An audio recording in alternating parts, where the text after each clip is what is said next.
All right, so I finally got around to watching the last two episodes of Kite Man. Hell yeah!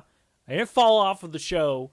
Honestly, what actually happened was that I got Star Wars Outlaws, and I kind of like had it in my mind that I was like, okay, I'm gonna try to like play through this game and get my review out as quickly as possible. And it kind of just took me a while to beat the game, and I was just like, that was a mistake. Next time I get a game, I will absolutely try and like get TV show reviews into my routine so that this doesn't happen again. But either way, we're here now. Kite Man, hell yeah. So yeah, episodes 8 or 9 and 10 have come out since my last review, and it's the end of the season.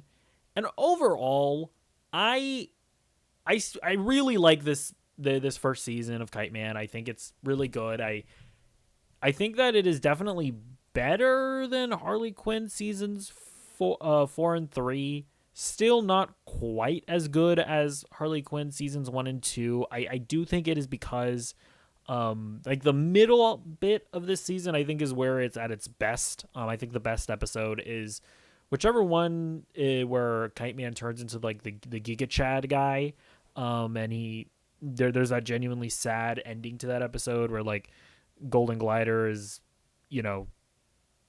upset that that Chuck isn't his normal self. Like that genuinely emotional episode I thought was like the peak of this season, and it couldn't quite get back to that point for me. And so yeah, like I guess we'll go through these last two episodes here. So one thing that I did enjoy was the was the chicken getting the fucking anti-life equation, because Golden Glider and Kite Man are kind of just like stuck trying to figure out like how they can, or like what they're gonna do with it. And so those shenanigans are fun, of them trying to figure out how they can possibly get rid of it. We get Malice still being a homie, still being a bro, still being a dudette, not wanting to kill Kite Man and Golden Glider. I like that she covers for them. And obviously defying her father. I think did they establish if Darkseid was her father, or maybe I forget. Did they establish whether he was like her actual father, or if it was like a Gamora and Thanos situation where it's more of like an adopted daughter situation? So yeah, I like seeing Malice covering for them. Bane still remains, I think, the funniest character in the show. Like his little relationship with what's her name again? Goldilocks. His little relationship with Goldilocks, I think, is super cute. I don't know. It always gets me whenever she's like, "This thing is too hot" or whatever. Like we'll get to it later, but there's the bit where she's with Golden Glider's mom, and she's like, "This cuisine is too lean." that bit always gets me. But yeah, but Bane starts telling her about telling her the story of Golden Glider's mom, and that of course leads into Goldilocks going back in time because she ends up having to poop or whatever, and so that whole situation was just very amusing. Another bit that was really cool was seeing the Noonan gang having to fight off Lex's goons. I like that they're actually like even though they're a bunch of goofballs, I actually really like that they're competent, and that they can fight off a bunch of guys if necessary. I think that's very fun. Kind of like that. What's her name again? Nancy. I forget people's names.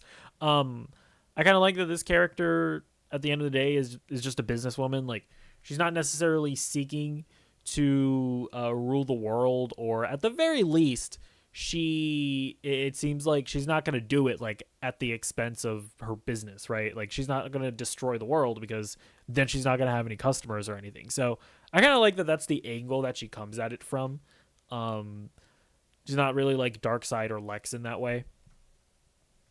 But yeah, then we kind of get Golden Glider's mom learning about the anti-life equation and whatnot, and she starts plotting and scheming. And I don't know, I actually kind of like that Golden Glider's mom is just an asshole. Like at no point really in this season does she have like a change of heart. She doesn't realize the errors of her ways at all. Like she's literally just like, yeah, I fuck my kids. I don't care about them at all. I actually do think that that's kind of fun. Or it's not fun, but it's interesting that they never try to like humanize her really. Um, and yeah, I thought I will say I know I don't think that the emotion ever quite reached the heights of that episode where Kite Man turns into a Giga Chad and Golden Glider's sad about it. But I did like the whole bit here where Golden Glider was like, "I don't want to kill you, Chuck. I can't do it. I can't kill you. I don't want to do it. Man, you're the love of my life." Man. Like I actually did think that that was pretty cute there at the end where they're trying to like fight off Darkseid and they're trying to figure out how they can get rid of the anti-life equation by killing Kite Man. So I did like that whole climax at the end there. A really random thing was when the generic like the ultra generic just guy, I forget his name, but you know the character that I'm thinking of. He turns out that he was Martian Manhunter. I thought that was actually kind of fun. And then he he steals the fairy tale book that Golden Glider's mom jumps into with the anti-life equation, and he like takes it off into space, I guess. But I guess that this is also like kind of one of the complaints that I have about the last episode is that it didn't have like the best pacing. Like it really did feel like things just were just happening, and it was like, okay, oh, but did this happen, then this happened, and it just the pacing wasn't quite there for in that last episode. So it's like the whole Martian Manhunter thing. It was cool, it was fun, but it did feel very random as well. But yeah, then at the end we get Golden Glider's mom, I guess, almost being teased as the villain for the second season. It'll be interesting because it hasn't necessarily been renewed for a second season yet. At least I haven't read that in the trades. So we'll see if we actually end up getting a second season, or if maybe this gets picked up in like Harley Quinn season 5, maybe. I don't know. But yeah, at the end of the day, it was a solid season. I really enjoyed it. I hopefully I think it spells like hope that the next season of Harley Quinn is going to be better than the last couple of seasons, which I don't hate necessarily. Like I still enjoyed watching them, but the first 2 seasons of Harley Quinn are like amazing. So hopefully we get back to that level of quality. I definitely think that Kite Man was a step in that direction. So let me know what you think in the comments down below, and I will see you in the next video. Goodbye.